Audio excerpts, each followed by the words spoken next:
Dia suka buat macam tu. Oh, Spiderman. Superman.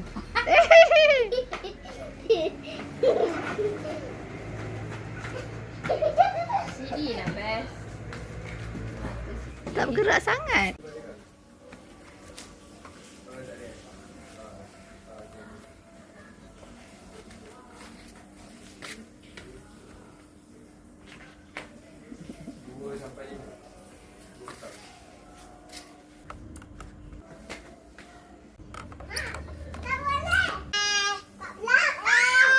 Janganlah kacau dia.